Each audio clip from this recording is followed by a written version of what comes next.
আন্দোলন সমন্বয়কের সাথে একাত্মতা পোষণ করে নরসিংদী জেলা বৈষম্য বিরোধী ছাত্র আন্দোলন কমিটির সমন্বয়করা আমরা আমাদের বিবৃতি প্রকাশ করছি। ব্যাংক চালু থাকবে সপ্তাহে একদিন, শুধুমাত্র রবিবার সকাল 11টা থেকে দুপুর 3টা অবধি। 2, নরসিংদী জেলার সকল টেক্সটাইল বন্ধ থাকবে অনির্দিষ্টকাল পর্যন্ত, যতদিন আমাদের দাবি আদায় না হয়।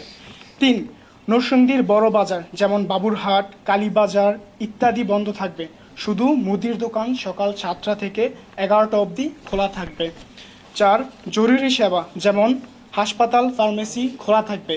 5, আমরা নরসিংদীতে ইমার্জেন্সি মেডিকেল টিম গঠন করতে চাচ্ছি। তার জন্য যারা যারা আগ্রহী আমাদের নরসিংদী জেলা বৈষম্য বিরোধী ছাত্র আন্দোলনের সাথে দয়া করে যোগাযোগ করবেন। 6, নরসিংদীর সকল পরিবহন আগামীকাল থেকে বন্ধ থাকবে এবং গতকালকের যে পরিস্থিতি হয়েছে এই পরিস্থিতি আমরা তীব্র নিন্দা জানাচ্ছি। আমাদের অন্যতম সমন্বয় কমিটির গোলাম রাশেদ তমাল, সে মাথায় আঘাতপ্রাপ্ত হয়েছে, তারও আমরা নিন্দা জানাচ্ছি।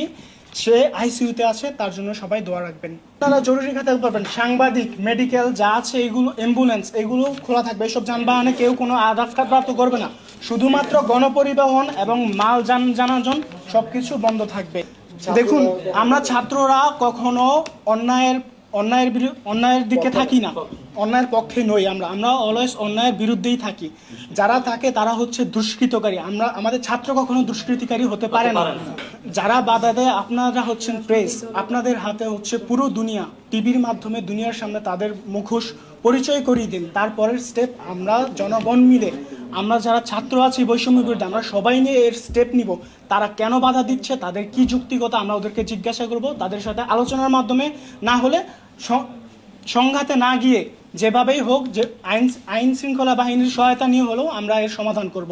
আমাদের দাবি দাওয়াগুলো হচ্ছে, আমরা ঢাকার সাথে সম্পূর্ণভাবে একাত্মতা পোষণ করে আমাদের দাবি দাওয়াগুলো, আমাদের বাড়তি কোনো দাবি দাওয়া নেই। কিন্তু এর মাঝে আমাদের যে টেক্সটাইলগুলো ওপেন আছে, আমরা আজকে দেখতে পেরেছি যেমন ওরা অসহযোগ আন্দোলনের ডাক দিয়েছে, কিন্তু আমাদের নরসিংদী জেলায় টেক্সটাইল, ব্যাংক, বাকি সকল কর্মসূচি চালু। যার জন্য আমরা নরসিংদী জেলার ছাত্র সমন্বয় কমিটি এই সিদ্ধান্ত নিয়েছি যে আমরা একাত্মভাবে বিবৃতি প্রকাশ করব, যার জন্য যেন তারা সবকিছু বন্ধ করে দেয়, আমাদের সহায়তা করে।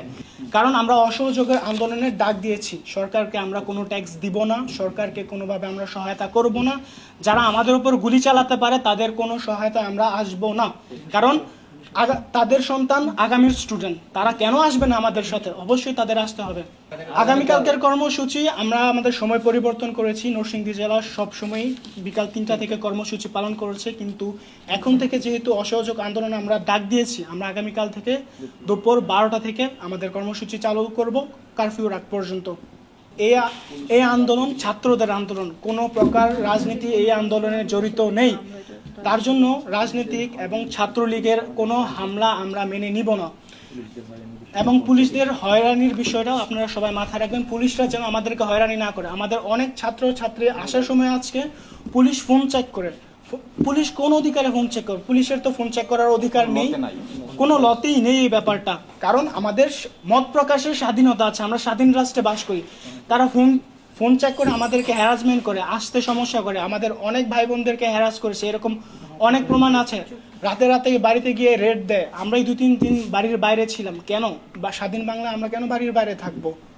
পুলিশের হয়রানি যেন বন্ধ হয়, তার জন্য আমরা সরকারের এবং আইন শৃঙ্খলা বাহিনীর প্রতি অনুরোধ জানাচ্ছি, আমাদের ছাত্রদের কোনো প্রকার হয়রানি করবেন না। সাধারণ শিক্ষার্থী কখনো জঙ্গিবাদ পোষণ বা অন্যায় পোষণ করে না। সাধারণ শিক্ষার্থী শান্তিপূর্ণভাবে, যেমনটা আপনারা আজকে দেখতে পেরেছেন, আমরা শান্তিপূর্ণভাবে আসি আন্দোলন করতে। আমাদের আন্দোলন শান্তিপূর্ণভাবেই প্রতিষ্ঠিত। যারাই নাশকতা করে তারা আমাদের মধ্যে কেউ না।